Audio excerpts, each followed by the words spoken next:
chicos, como prometí en la última clase, hoy os presento esta videopíldora. Después de haber visto con anterioridad las leyes de la genética y las teorías de la evolución que presentaron Lamarck y Darwin, hoy estáis preparados para conocer la teoría de la evolución que predomina en la actualidad. ¿No tenéis curiosidad por saber lo que la mayoría de la comunidad científica acepta sobre algo tan importante como es el motor evolutivo que nos ha llevado a ser lo que somos hoy en día? Seguidme en esta videoclase para conocer lo que puede que sea la teoría más maravillosa que ha tenido el hombre sobre la Tierra, la evolución de la vida.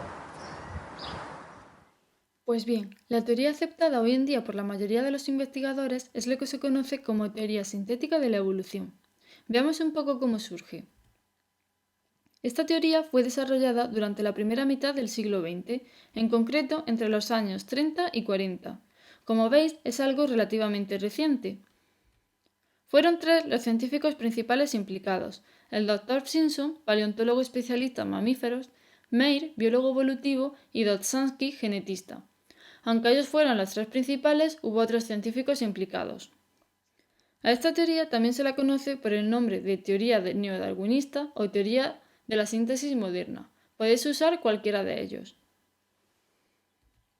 En realidad, esta teoría hace una síntesis del trabajo que previamente realizaron Charles Darwin al desarrollar la selección natural y el origen de las especies, Gregor Mendel al desarrollar sus leyes genéticas y diferentes autores implicados en el desarrollo de lo que conocemos hoy en día como genética de poblaciones. Vamos a empezar por el primero de ellos, la teoría evolutiva de Darwin. Como ya hemos estudiado, está basada en la actuación del fenómeno conocido como selección natural, que actúa seleccionando a los individuos mejor adaptados al medio. Ya sabéis que los mejores adaptados se reproducirán a mayor proporción, seleccionándose así la característica ventajosa. Por ejemplo, el cuello largo de las jirafas, que les permitía llegar a las ramas más altas de los árboles. Esta selección actuaría de manera individual, ya que sobreviven los individuos mejor adaptados, y ocurriría de manera gradual en el tiempo. Hasta aquí lo que necesitamos saber de Darwin para entender esta nueva teoría. Ahora veamos el aporte de la genética a la teoría. Hemos dicho que la selección natural selecciona a los individuos mejor adaptados, pero para eso necesitamos que haya una variabilidad en la población.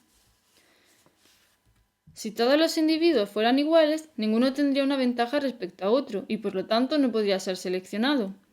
Pero, ¿por qué existe esa variabilidad? Aquí es donde entra en juego la genética. Esa variabilidad es posible gracias a dos mecanismos principales: las mutaciones y la recombinación. Empecemos por la primera de ellas, las mutaciones. Son cambios al azar en el ADN producidos de manera espontánea, inducida o por errores de replicación. Pueden ser perjudiciales, neutras, como ocurre la mayoría de las veces, o beneficiosas. Estas últimas son las que nos interesan, ya que aportan una ventaja evolutiva. Otro mecanismo muy estudiado es la recombinación genética, que se produce durante la reproducción sexual en la meiosis I, como ya hemos estudiado con anterioridad en otras clases. Durante la meiosis I se produce un entrecruzamiento de cromosomas homólogos. Recordad que son pares de cromosomas, uno del padre y otro de la madre, que tienen la misma disposición de genes pero diferentes alelos, es decir, diferentes versiones de esos genes. Durante ese entrecruzamiento de cromosomas homólogos se produce un intercambio de material genético, que es lo que se conoce como recombinación. Esto produce una variabilidad genética y además esa variabilidad se produce al azar.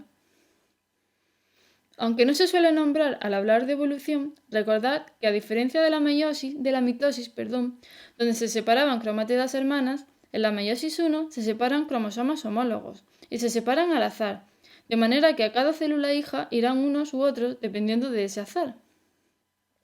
Por último, habíamos dicho que esta teoría sintética contaba también con genética de poblaciones. Veamos por qué. A diferencia de la teoría evolutiva de Darwin, aquí la unidad de evolución es la población.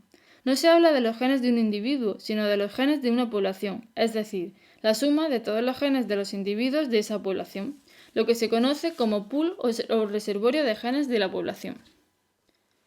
En este caso, el mecanismo de evolución es lo que se conoce como deriva genética, es decir, cambios aleatorios en la frecuencia de los alelos de una población, y se producen de una generación a otra. Son cambios aleatorios, a menos que haya una presión selectiva, por ejemplo, Sube la temperatura en el medio y ese aumento de temperatura se mantiene en el tiempo. Entonces actúa la selección natural y los individuos mejor adaptados se reproducen a mayor proporción, aumentando la frecuencia del alelo que le da la ventaja. En resumen, lo que tenéis que tener claro es que la teoría sintética de la evolución es una síntesis de la selección natural desarrollada por Darwin, la genética clásica desarrollada por Mendel y la genética de poblaciones que desarrollaron varios autores.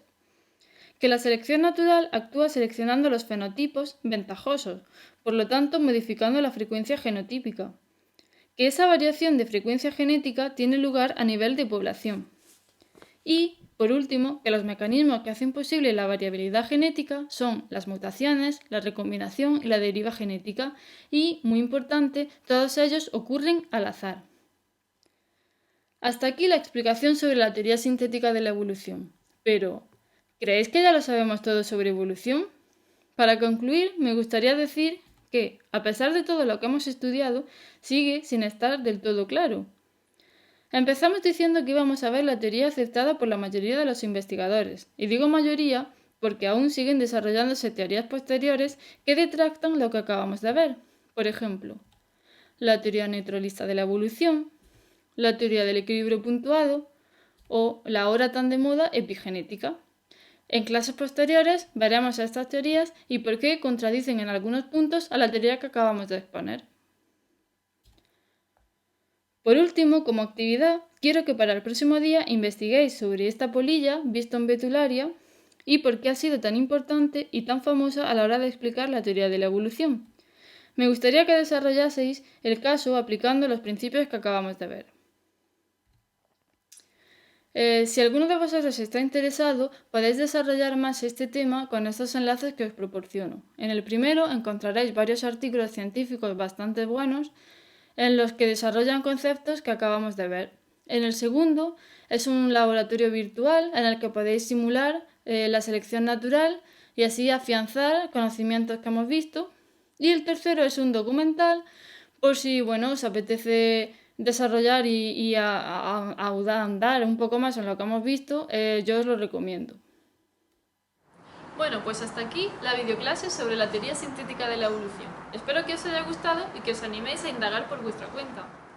En la próxima clase veremos otras teorías como la neutralista o la saltacionista y pondremos en común la actividad que hemos nombrado con anterioridad sobre la polilla Biston.